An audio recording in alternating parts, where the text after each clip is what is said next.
안녕하십니까. 신의균의 국방TV 시큐리티 뉴스입니다. 자, 오늘도 우크라이나 전황 그리고 이스라엘 상황 같이 알아보도록 하겠습니다. 우크라이나에서는 큰 어떤 그 변화는 없는데, 그러나 사실 이 전투 지역 말고 이 구조적으로 우크라이나가 굉장히 위기에 몰린 상황은 우리가 이미 다 예측하고 있죠. 왜냐? 전 세계의 관심이 중동, 이스라엘 쪽으로 쏠리니까 이 우크라이나에 들어오는 이런 지원, 이런 것들이 많이 줄어들 가능성이 있다. 위기다. 이런 것들은 우리가 예측을 했는데 그 통계가 나왔습니다. 어마어마하게 작년 동기 대비 줄어버렸는데 얼마나 줄었는지 알아보겠고, 자, 이 이란, 이라크 이런 지역에 있던 반미 무장 단체들이 총궐기에서 특히 이라크에서는 이 합동 선언하면서 미국에 대한 이스라엘에 대한 선전포고를 했습니다. 그리고 그 무장단체들이 자기네들이 가장 효과적이다 라고 생각되는 쪽으로 지금 이동을 하고 있는데, 여기에 대해서 미군들이 다시 아주 강력한 군사력들을 중동 지역에 포석을 놓고 있습니다.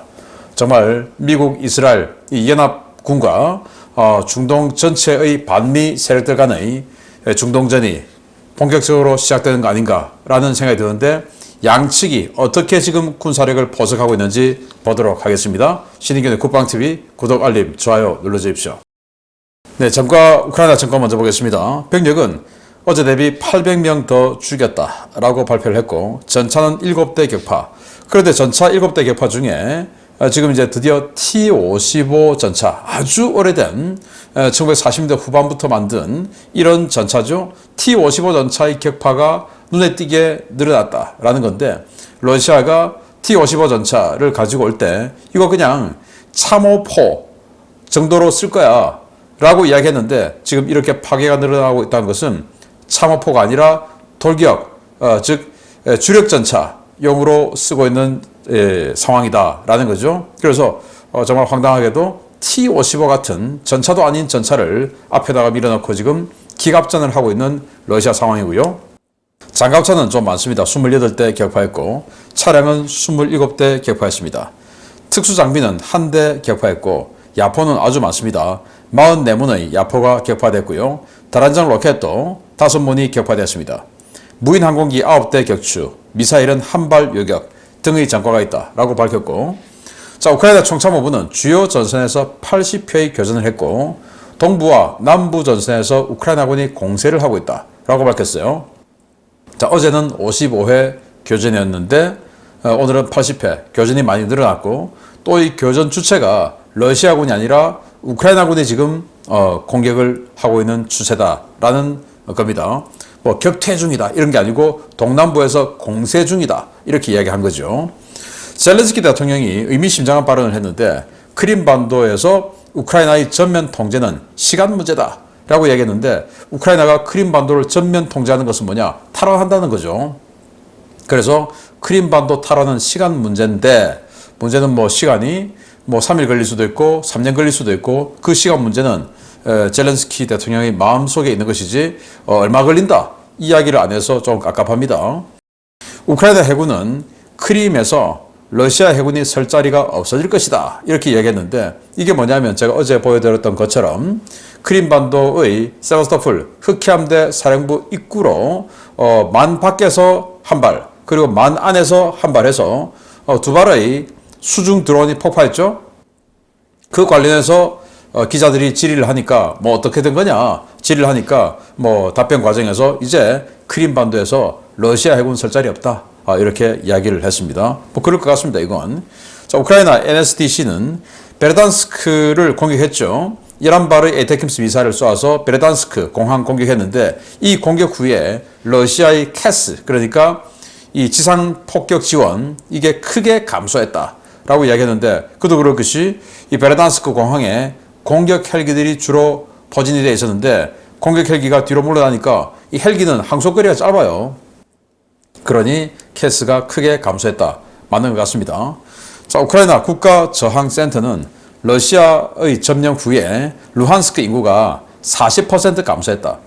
그러니까 2014년도에 러시아가 루한스크주의 한 절반 정도, 루한스크주가 이렇게 있으면 남쪽 지역 절반 정도를 점령했죠. 그리고 이번 전쟁 이후, 그러니까 작년 초에 나머지 북쪽 지역도 점령했죠. 그래서 그 2014년부터 지금까지 8, 9년 동안 인구가 40%나 감소했다. 이 감소한 건 병력 동원해서 지금 죽어나가는 거, 그리고 러시아의 폭정 때문에 다른 곳으로 도망가는 거, 또 뭐 이주한 거 이런 게 있는데, 많은 사람이 도망을 갔거나 아니면 불법 동원으로 죽었다, 이 이야기를 하는 거죠.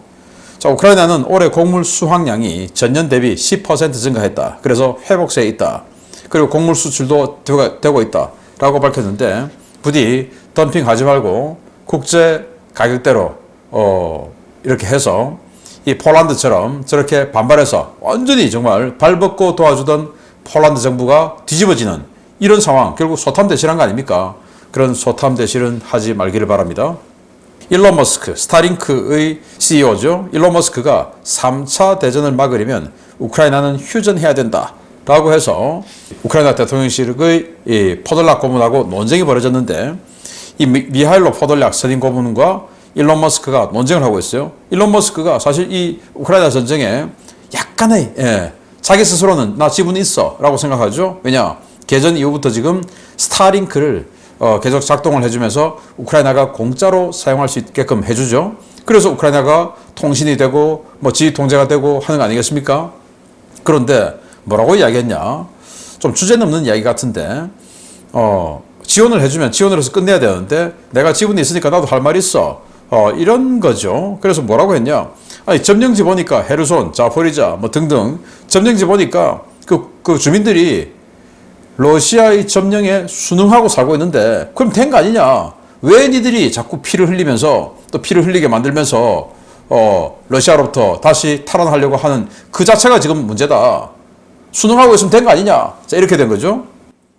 정말 우크라이나 입장에서는 그냥 피가 확 솟구치는 이런 발언이 아닐 수가 없는데, 그래서 이 포돌락 선임 고문은 아니, 주민등록, 그러니까 러시아 시민권을 획득하지 않는 거, 그게 바로 저항 아니냐? 그러면 민간인들 어떻게 저항하란 말이냐? 자, 이런 식으로 해서 설전이 벌어지고 있는데, 일론 머스크는 지원을 해주고 봉사를 했으면 그에 대한 가치를 인정받으려면 그냥 그것으로 끝내야지, 기업인이 이런 국제정치에 입을 달아서는 안 된다라는 생각하고 아주 도가 넘치고 분에 넘치는 이런 이야기를 했다라는 생각이 드네요. 자, 미국의 대우크라이나 군사 지원이 전년 동기 대비 90% 감소했다. 와, 이거 정말 충격적인 이야기인데요. 전년 동기, 그러니까 2022년 10월 대비 지금 23년 10월이 90%가 감소했다. 이 10월이 무슨 사건이 벌어졌죠? 바로 이스라엘 팔레스타인 전쟁이 시작됐습니다. 그래서 그런지 90%가 감소했다라고 하는 통계가 나왔는데 정말 놀랄 노짜입니다. 자, 작년 2월에 전쟁이 개전했죠. 그래서 2월 24일 개전했는데 이때 이 지금 단위가 빌리언, 그러니까 10억 달러 단위죠. 13억 5천만 달러가 지원됐고, 그 다음에 뭐 23억 뭐 이런 식으로 쭉 되다가 작년 이 8월에 가장 많은 지원이 이제 되었습니다. 53억 3천만 달러. 그리고 또 올 1월에 59억 8천만 달러. 2월에 46억 4천만 달러. 많습니다. 그러다가 3월에 확 줄었다가 4월에 29억 3천만 달러 좀 확 늘었어요. 그리고 이제 6, 7월까지 뭐 25억 달러씩 이렇게 되니까 꽤 많죠. 그러다가 8월에 훅 내려왔습니다. 그리고 9월에 이제 11억 달러로 조금 올라갔다가 11월에 0.20, 그러니까 2억 달러밖에 안 들어온 겁니다. 작년 10월도 뭐 많지도 않아요. 그전 이 9월에 비해서는 확 줄었는데 작년 10월 보니까 16억 3천만 달러. 그런데 올해는 2억 달러. 이게 일시적인 상황인지 아니면은 정말 이게 추세인지, 이게 추세라면 굉장히 위험한 거죠. 이 8월부터 미국에서 지금 예산 문제 가지고 공화당과 민주당이 치고받고 하던 그 시절이죠. 그러다 보니까 아마 지원이 제대로 안 된 것 같다라는 생각이 들고, 그리고 이제 10월부터 지금 이 미 예산이 조건부 통과 2달 지금 이 기간을 주고 통과가 돼서 임시 집행을 하고 있는 겁니다. 뭐 그래서 그런지는 몰라도 이렇게 확 줄었는데 이게 이 미국 공화당과 민주당의 예산 줄다리기 때문에 이런 현상이 벌어졌다면 일시적인 현상이라면 문제가 없는데 이게 경향이다. 이게 추세다. 이러면 우크라이나는 지금 큰일 난 거죠. 더군다나 지금 미국이 거의 뭐 제가 좀 이따가 말씀드리겠지만 이 중동 전쟁에 전면적으로 개입할 가능성이 커진 상황에서 우크라이나를 그만큼 수백조 원씩 100조 원 단위로 지원해 줄 수 있을까? 또 돈을 지원해줘도 무기를 지원해 줄 수 있는 여력이 될까? 이런 거 생각한다면 우크라이나는 지금 큰일 났다. 그래서 제가 이 전쟁 개전 초기에 말씀드렸던 것처럼 하마스를 움직인 게 푸틴이 아닐까. 이 상황에서 제일 이익 보는 존재가 누구냐? 러시아 중에서도 푸틴 아니냐. 지금 뭔가 러시아 국민들에게 야, 이 정도면 뭐 1년 몇 개월 피 흘리고 제법 그래도 했네 라는 정도의 조건을 가지고 이 전쟁에서 휴전하고 발을 빼야 되는데 이 상태로 안 된다. 그래서 미국이 지원을 적게 해줄 수밖에 없는 조건 만들고 그러면서 젤렌스키가 큰 위기감을 느끼고 현 상태에서 휴전을 해주는 이런 조건을 만들기 위해서 하마스를 움직인 게 아닌가라는 예상을 했는데 이 데이터를 보니까 그게 맞을 수도 있겠다. 왜? 범죄가 벌어지면 가장 큰 수혜자가 누구냐? 그 가장 큰 수혜자가 범인일 가능성이 높지 않습니까? 자, 이런 우크라이나의 위기 상황 데이터를 봤고요.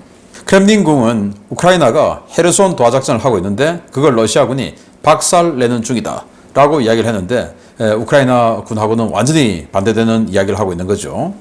미국 전쟁연구소 ISW는 러시아가 샤헤드 136 드론 대비 더 싸고 더 가벼운 드론을 생산 중이다. 그래서 제가 뭐 얼마 전에 유리섬유로 만든 드론, 자폭 드론 만들고 있다라고 했는데 아마 그런 이야기 같습니다. 러시아는 아우디우카 후방 보급로 일대에 진격을 감행했다라고 밝혔는데 우크라이나는 반격 중이다라고 하는데 이게 뉴욕타임스 지도가 아니고 라이바 러시아 측 지도죠. 보니까 이 러시아 측 지도는 이 포위망이 조금 더 두텁습니다. 쑥 더 들어왔죠. 미국 측 지도 보면 여기 이만큼 안 들어와 있고 좀 잘려 있는데 여기 화살표 이런 부분들이 지금 들어온 것처럼 러시아군이 들어온 것처럼 이렇게 도식이 되어 있는데 사실은 미국 측 지도 보면 이렇게 잘려 있죠. 그래서 약간 더 평평합니다. 그런데 여기는 제법 많이 포위된 것처럼 이야기를 하고 있는데 우크라이나가 다 막아내고 있다라는 거고요. 자, 이스라엘 상황 보겠습니다. 이스라엘의 가자지구 지상군 투입을 미국과 이집트, 튀르키예 등이 나서 만류하고 있는 가운데 전쟁이 이스라엘 밖으로 점점 더 확대되고 있습니다. 이라크 친이란 민병대가 미국과 이스라엘에 선전포고를 했고 이란 역시 하마스와의 공조를 통한 대미 항전 준비를 서두르고 있습니다. 이라크와 시리아의 미군 기지들에 대한 친이란 민병대의 연이은 공격으로 일주일 동안 미군 부상자 숫자가 24명을 넘어선 가운데 이라크에 거점을 두고 있는 대규모 민병 조직 인민동원군이 미국과 이스라엘에 선전포고를 했습니다. 대규모 민병대 연합체인 인민동원군의 핵심 민병 조직인 카타이브 헤즈볼라와 신자르 자항군은 연이어 미국과 이스라엘에 대한 선전포고를 하고 이라크와 시리아 지역의 미군은 물론 이스라엘에도 병력을 보내 이스라엘 군과 싸울 것이라고 선언했습니다. 해당 발언을 전후에 이라크와 시리아의 주요 미군 기지들에는 드론과 로켓 공격이 쏟아졌는데요. 이와 별개로 각 기지 외곽을 둘러싸고 공격을 준비 중인 민병대 병력들이 점점 늘고 있어 미군은 각 기지에 대한 지상군 증파를 고려하고 있는 것으로 알려졌습니다. 인민동원군은 이미 전사들이 움직이기 시작했다라며 차량에 탑승한 무장병력 호송대 영상을 공개했는데요. 아랍권 오신트들은 이들이 이라크와 시리아는 물론 쿠웨이트에서 이라크로 들어가는 주요 보급로를 공격해 미군을 곤경에 빠뜨릴 것이라는 전망을 내놓고 있습니다. 이들 민병대는 이란의 통제 하에 일사불란하게 이스라엘 본토 공격 준비도 서두르고 있습니다. 아랍어권 매체 라이 알륨의 압델 바리 아투안 편집장은 인민동원군 측에서 투입된 여단급 병력과 후티에서 지원한 여단급 병력이 레바논 남부에서 헤즈볼라와 합류했으며 이스라엘을 공격해 갈릴리 일대를 해방시킬 준비를 하고 있다고 알려왔다라고 주장했습니다. 이와 관련해 하마스의 수장 이스마일 하니에는 이란 측 대표단과 현지 시각 10월 24일 카타르에서 접선해 대이스라엘, 대미 공동 항전 계획을 논의했는데요. 이 자리에서 양측은 이 분쟁은 더 이상 팔레스타인 지역 분쟁이 아니며 이미 국제전이 됐다라며 이스라엘은 물론 중동 전역에서 공동 전선을 형성하겠다는 입장을 천명했습니다. 사실상 이란이 주도하고 있는 이 같은 확전 상황에 대해 미국 역시 대응책을 준비하고 있습니다. 2개 항모전단과 1개 상륙준비전단을 중동 지역에 보낸 미국은 지난주 요르단에 증파된 전투기 전력 외에 추가 공군 전력과 방공부대, 지상 전투부대를 중동 각 지역에 급파했습니다. 우선 이라크, 시리아, 요르단, 쿠웨이트와 사우디아라비아 주둔 미군을 보호하기 위해 육군 3개 방공 포병여단 12개 포대가 중동 지역 전개를 시작했습니다. 텍사스주 포트 블리스에 있는 제2방공포병연대의 사드 운용부대인 알파 포대가 사우디아라비아의 프린스 술탄 공군기지로 재배치 중이고 노스캐롤라이나주 포트 리버티의 제108 방공포병여단과 오클라호마주 포트 실의 제31 방공포병여단 예하 11개 패트리어트 팩3 포대가 요르단, 쿠웨이트, 카타르, 사우디아라비아, 아랍에미레트연합으로 이동 배치되고 있습니다. 이들 방공우산의 지원을 받는 각 공군기지에는 지난주까지 전개를 마친 60여 대의 전투기 전력 외에 뉴저지 주방위 공군 제119 전투비행대 F-16 전투기를 중심으로 하는 12대의 F-16과 다수의 공중급유기도 UAE의 알다프라 공군기지에 전진 배치했습니다. 미국은 예멘과 이란 지역의 미사일 발사 거점 타격을 위해 동지중해에 있던 이지스 구축함 토마스 허드너를 현지 시각 10월 24일부로 제5함대로 배속시켜 예멘 앞바다에 보냈는데요. 이들에게는 예멘 후티가 이스라엘 방향으로 탄도미사일을 발사할 경우 이를 요격하고 대응 타격하는 임무가 부여되었습니다. 미군의 이 같은 전력 배치는 이란이 주도하는 세력의 확전 기도를 억제하고 확전으로 번질 경우 도발 원점을 초토화하겠다는 의지로 보이는데요. 이르면 이번 주말부터 중동 전역이 문자 그대로 전쟁터가 될 것으로 보입니다. 네, 자, 미국과 이란이 거의 뭐 전면전에 준하는 이런 전력 배치를 하고 있는데요. 자, 일단 이 이란의 지원을 받는 이라크 내 민병 조직들이 있는데 그 연합체를 인민동원군이라고 해요. 인민동원군인데 이 연합체가 거의 뭐 한 40에서 70개 조직 정도가 있다고 합니다. 그런데 이 인민동원군 전체가 한 20-30만 명 되는데 그 중에서 제일 큰 조직이 카타이브 헤즈볼라 그리고 이제 신자르 저항군 뭐 이렇게 두 조직이라고 하는데 그 조직들이 어울려서 이렇게 출정식을 갖고 미국과 이스라엘에 대해서 선전포고를 했다 이거예요. 그래서 이걸 이제 23일 날 공개를 했는데 23일 날 출정식을 했는지 그런데 일설에 의하면 18일 날 출정식을 하고 촬영을 하고 23일 날 공개를 했는데 그러니 그 이전에 미리 이미 이 부대 이동은 시작되었다. 페이크를 위해서 23일 날 공개한 거지 부대 이동은 이미 시작되었다라고 말하는 그 워싱턴들도 있어요. 자, 이런 이 민병 조직들이 이제 이라크에서 대규모로 일어나서 미군을 공격하겠다. 이라크의 미군 기지들 지금 완전히 지금 에워싸고 있다고 하는데 공군기지이기 때문에 지상군이 별로 없죠. 그래서 미군도 지금 마음이 다급한 상황일 것이다 라고 생각이 되고 그래서 이들이 이 카타이브 헤즈볼라 병력이 지금 미군기지 공격을 위해서 이동 중이에요. 또 쿠웨이트 쪽으로 이동을 하고 있다고 해요. 쿠웨이트로 왜 가냐? 쿠웨이트로 들어온 미군 보급부대들이 이라크를 관통해서 이렇게 보급이 시작되는 그 보급 전초선이 쿠웨이트이기 때문에 우리 한국으로 치면 부산항이죠. 그러니 쿠웨이트에서 나오는 거기서 뻗어나가는 미군 보급선을 잘라버리기 위해서 쿠웨이트 쪽으로 이동하고 있다라는 거고요.